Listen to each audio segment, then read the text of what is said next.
ఇప్పుడు ప్రస్తుతం చూసుకుంటూ వస్తుంటే అంబటి రాంబాబు గారు ప్రెస్ మీట్ పెట్టి మాట్లాడుతూ సూపర్ 6 కాదు సూపర్ చీట్ అని సూపర్ 6ని ఆయన హేళనగా మాట్లాడుతూ చూసాం. తల్లికి వందనం ఫెయిల్ అయిపోయింది, మీరు ఫెయిల్ అయిపోయారు, ఇది సూపర్ చీట్ అనేసి ఆయన వాక్యాలు ఉన్నాయి. వాటి గురించి మీరేం మాట్లాడతారు?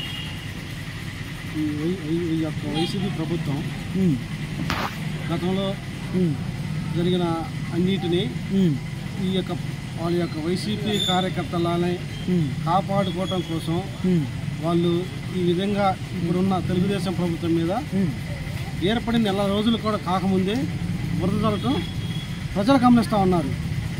మరి ఏదైతే తెలుగుదేశం పార్టీ ఏర్పడిన తర్వాత ఒక నెలలోనే మరి ఏదైతే ఆ రోజు ఎలక్షన్లలో భాగంగా హామీలు ఇచ్చారో అందులో భాగంగా మరి ఏదైతే వృద్ధాప్య పింఛన్ ఏదైతే ఉందో అది మరి ఒక నెలలోనే చెప్పిన ప్రకారం మరి అది 1వ తారీఖు 2వ తారీఖుల్లోనే రాష్ట్రం మొత్తం మరి పంచిన దాఖలాలు మీ కళ్ళు కనబడట్లేదని ఈ సందర్భంగా మేము తెలియజేస్తూ ఉన్నాం.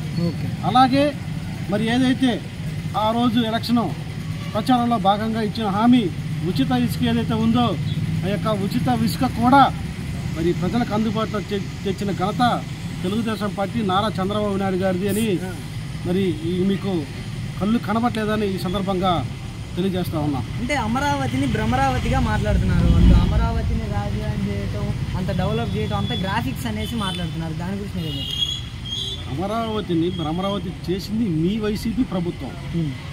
మీరు స్వార్థ రాజకీయాల కోసం రాష్ట్రాన్ని విడదీసి అనేక రకాలుగా అనేక వర్గాలని మసిపూసి మారేడికాయ చేసి మరి మీ రాజకీయ లబ్ధి కోసం మీ రాజకీయ మనుగడ కోసం అమరావతిని చంపేశారని ఈ సందర్భంగా ప్రజానకం కూడా గమనించారని తెలియజేస్తా ఉన్నాం.